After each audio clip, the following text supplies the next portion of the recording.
Pai, Senhor, irmãos, minha devocional aqui, né? O Senhor realmente tem parado a gente no livro de Números desde o capítulo 15. E eu creio que o Senhor está falando algo conosco aqui. Eu queria continuar com os irmãos, aqueles que têm sentido do Senhor ouvir. Amém. E o Telegram é bom que você pode ouvir em velocidade 2 aí, né? Então, facilita aí para aqueles que têm pouco tempo. Então vamos lá, estou perto da Fabiana aqui com ela, né? E a gente leu hoje aqui, então quero falar um pouquinho sobre Números, capítulo, continuando aqui, capítulo 25, né? O capítulo 25 de Números fala da questão de Balaque e Balaão. Balaão já havia profetizado 5 vezes, né? Então as 2 primeiras a Bíblia diz que foi por encantamento, a partir da terceira. Então isso é tremendo, porque muitos profetas nesse último tempo podem estar se levantando não pelo Espírito do Senhor, mas podem estar se levantando por encantamento. Então Números 24 diz que a Israel não recorreu, né? Vendo Balaão que era do agrado do Senhor que abençoasse a Israel, não recorreu como das outras vezes aos encantamentos, né? E dessa vez veio sobre ele o Espírito do Senhor, versículo 2. E aí ele continuou profetizando a terceira e última profecia para Israel.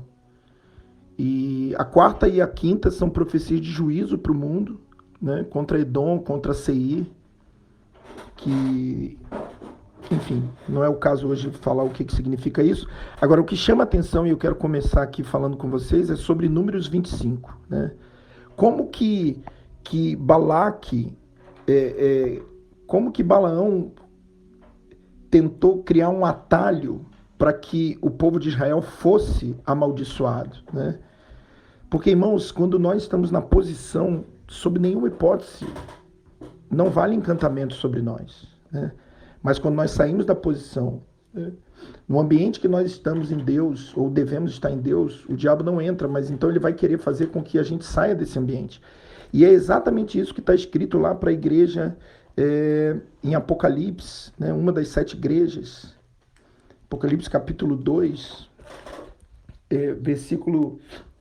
Apocalipse capítulo 1, versículo 14 diz: Todavia tenho algumas coisas contra ti, tens aí os que seguem a doutrina de Balaão, que ensinava Balaque a lançar tropeços diante dos filhos de Israel, levando-os a comer das coisas sacrificadas aos ídolos e praticar prostituição, né? Então, através desse subterfúgio, Balaão ele enganou o povo de Israel, né? E vamos lembrar que 14.700 já haviam morrido pela revolta de Corá e posteriormente pela murmuração do povo, que disse: vocês mataram o povo. E então o que Balaque fez, capitaneado pela orientação do falso profeta Balaão? Ele convidou, né? Enquanto Israel se demorava em Sitim, o povo, Números 25, o povo se entregou à prostituição com as filhas de Moabe. Essas convidaram o povo aos sacrifícios de seus deuses e o povo comia e se prostituía. Juntando-se Israel ao Baal-Peor, a ira do Senhor se acendeu. Agora preste atenção no 4, irmãos, porque esse é o tempo. É isso que eu quero falar para os irmãos. Disse o Senhor a Moisés: Toma todos os chefes do povo e enforca-os ao Senhor ao ar livre, e o ardor da ira se retirará de Israel. Que juízo! Não é um juízo sobre o mundo, é um juízo sobre a casa. Versículo 5. Quem vai executar esse juízo? Os anjos, né? Não sei. Assim disse Moisés aos juízes de Israel: cada um mate aquele dos seus homens que aderiram a Baal-Peor. Irmãos, é muito fácil julgar, né? E eu estou usando a palavra julgar mesmo, porque Deus nunca deixou que a gente não julgasse. O que a gente não pode fazer é julgar na carne. 1 Coríntios capítulo 5, versículo 11, vai dizer o quê? Em diante, né? Agora, porém, vos escrevo que não vos associeis com aquele que, se dizendo irmão... Não, contra o mundo não. Contra o mundo a gente não deve julgar. Agora, a igreja a gente deve, irmãos. Claro que deve. For devasso, ou avarento, ou idólatra, ou maldizente, ou beberrão, ou roubador, com o tal ainda nem comais. Que me importa de julgar os que estão de fora? Não julgais vós os que estão de dentro? Deus, porém, julga os que estão de fora. Tirai do meio de vós esse iníquo. O que Paulo está dizendo? Paulo está dizendo claramente, deixe que os de fora o Senhor julga. Mas os de dentro eu coloquei vocês para julgar. Irmãos, isso é tremendo, porque quando você vai para Apocalipse, capítulo 15, eu quero que você preste atenção nisso. Porque essa é uma palavra para esse tempo, não é uma palavra fácil de digerir. Você vai ver no versículo 5... Depois disso olhei e abriu-se o céu, o santuário, o tabernáculo do testemunho, e os 7 anjos que tinham as 7 pragas saíram do templo, vestidos de linho puro e resplandecente, cingidos à altura do peito com cintos de ouro. Os 7 anjos que têm as 7 pragas se vestem de linho fino, puro e resplandecente. Agora, quando você vai para Apocalipse, capítulo 19, eu estou falando rápido porque é acelerado. Ele diz assim, ele diz aqui, que foi-lhe dado, versículo 8, 19:8, foi-lhe dado que se vestisse de linho fino, resplandecente e puro. O linho fino são os atos de justiça dos santos. Estaria Deus dizendo que os 7 anjos que vão trazer as pragas, preste atenção, que trazem as pragas, trazem o juízo. Será que Deus não está falando que isso é a própria igreja alinhada? Julgue você. Né? Julgue você. Uma dica que eu dou, Noé pela fé construiu a arca e pela qual condenou o mundo, porque foi divinamente inspirado, avisado. Então quem condenou o mundo? Foi um anjo ou foi Noé? Foi Noé. Deus está levantando pessoas que condenem, mas que condenem numa ordem de Deus. E aí, o que diz aqui? Vá diante dos seus homens. É muito fácil eu julgar, irmãos, alguém que eu não goste. Mas e se Deus falar com um filho na fé querido, o mais querido de todos, o mais íntimo de todos? E se Deus falar com você, diga para ele, diga para ela, e for seu filho, for seu esposo, for seu amigo mais íntimo. Então o zelo sobre as coisas de Deus nesse tempo precisa mais do que nunca ser. Então grava aqui Números 25:5. Cada um mate aquele dos seus homens. É muito fácil matar dos homens dos outros, mas eu quero ver matar dos nossos.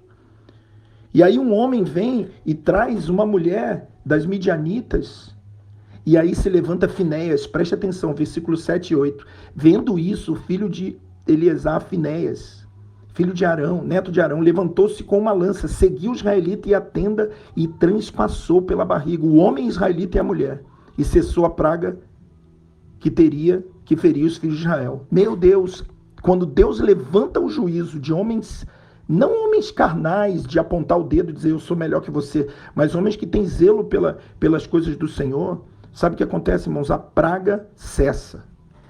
E eu tenho falado para os irmãos isso. Se você, só para dizer, eu vou pregar sobre isso, mas o nome do casal é Zinri e Cosby. Quando nós vamos ver o significado dos nomes, minha música e minha mentira. É isso que tem que morrer, é isso que tem que ser transpassado. A gente não tem que cantar a nossa música. A gente tem que cantar a música de Deus. Apocalipse capítulo 14, cantava um cântico que ninguém conhecia. Né? Um cântico do céu, tudo precisa ser do céu, não é mais nosso. Então, de novo, está falando sobre pessoas que querem continuar vivendo para si. O Senhor diz assim, ele foi tomado pelo meu zelo, né? No versículo 11. Irmãos, Deus está levantando pessoas que precisam ser tomadas pelo zelo, mas essas pessoas, elas precisaram ser ensinadas, elas precisaram conhecer a centralidade de Cristo, precisaram ser esvaziadas. Por quê? Porque o zelo do Senhor tem que consumir a gente, não o zelo nosso, né? Então, Deus nos livre de apontar o dedo para alguém se nós não estivermos cheios da presença de Deus, porque senão nós seremos justiceiros, e não é isso que a gente quer. E sabe, irmãos, a gente precisa entender essa realidade. Eu vou citar 10 textos aqui, depois eu vou mandar para vocês escrito, que eu acho que é melhor. Mas a Bíblia fala de qual deve ser, irmão, a nossa postura em relação àquele irmão que vive pecando. 1 João 5, 16, 18. Né? Vou mandar para vocês. Como que é o pecado voluntário e involuntário? O que a gente tem que fazer com herege? O que a gente tem que fazer com aqueles que se dizem irmão e vivem de qualquer jeito? O que a gente deve fazer com aqueles que depois que a gente pede perdão e eles não ouvem? Quem é de fato a nossa família? Né? Será que a gente precisa resistir na cara a alguns poderosos da igreja, né? Poderosos do ministério, se eles estiverem afastados, se eles estiverem afastados da verdade? Ou a gente deve se aclimatar ao... Não, Paulo resistiu a Pedro na cara. Ah, mas Paulo vai perder o ministério. Ah, mas Paulo... Não interessa. Eu não vou me desviar da verdade. Romanos vai dizer o que a gente tem que fazer com os que provocam dissensões. 2 Timóteo 3 vai dizer como é que a gente tem que fazer para aqueles que são... Tratar aqueles que são amantes de si mesmos, os falsos profetas. 2 Tessalonicenses 3,6, vou passar tudo. Aos irmãos que são desordenados. Então, 10 textos da Bíblia. Ah, mas isso não prega. Não prega, é verdade. Por isso que a igreja, me perdoa, irmão, está uma bagunça. Bagunça generalizada a igreja do Senhor no mundo.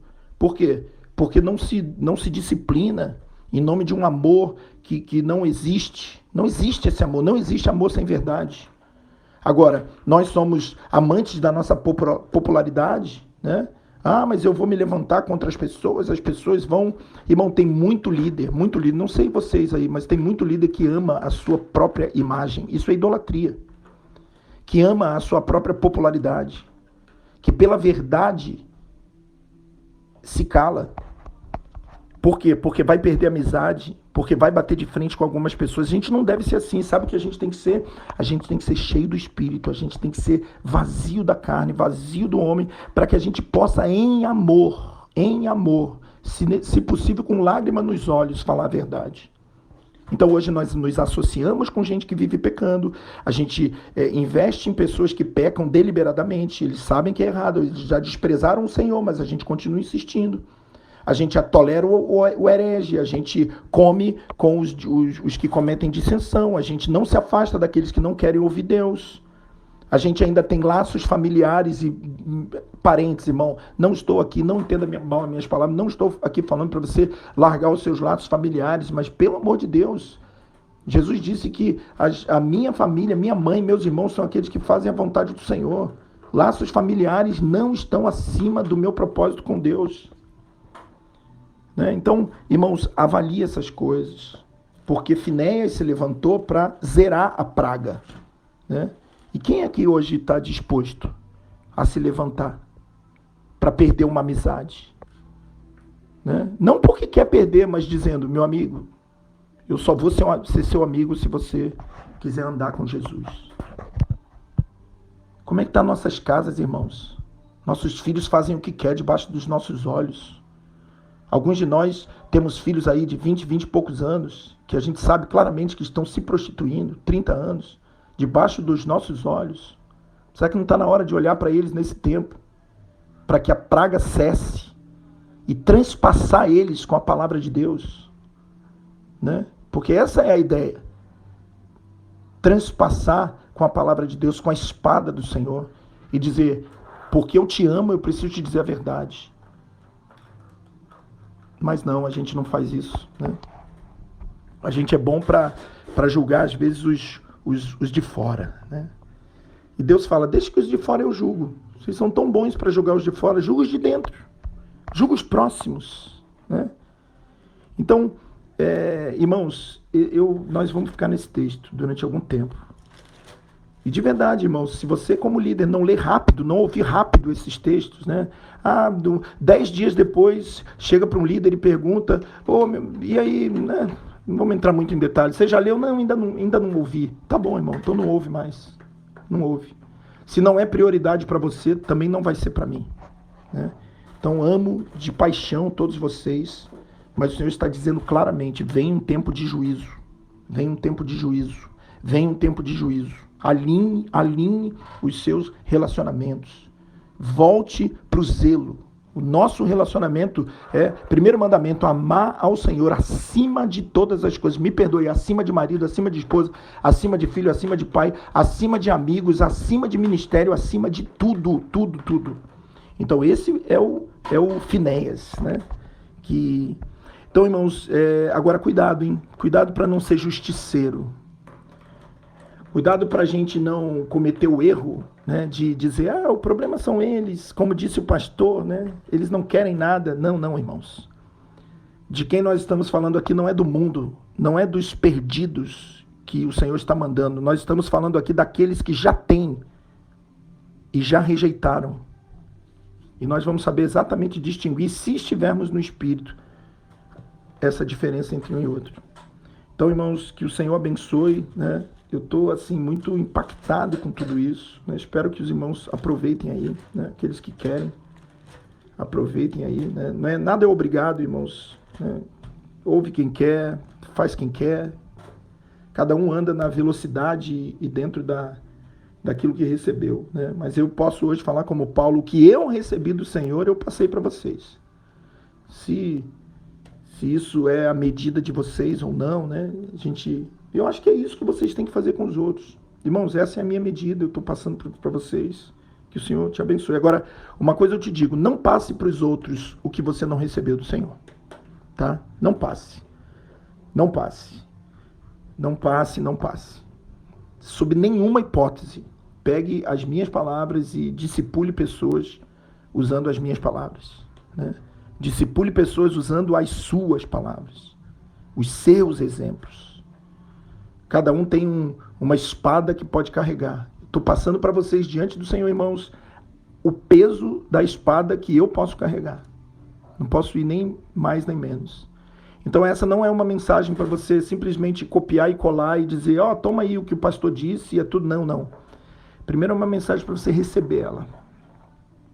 Receber, avaliar, analisar. Porque o tempo chegou, irmãos. O tempo chegou. Amém. Deus abençoe. Glória a Deus.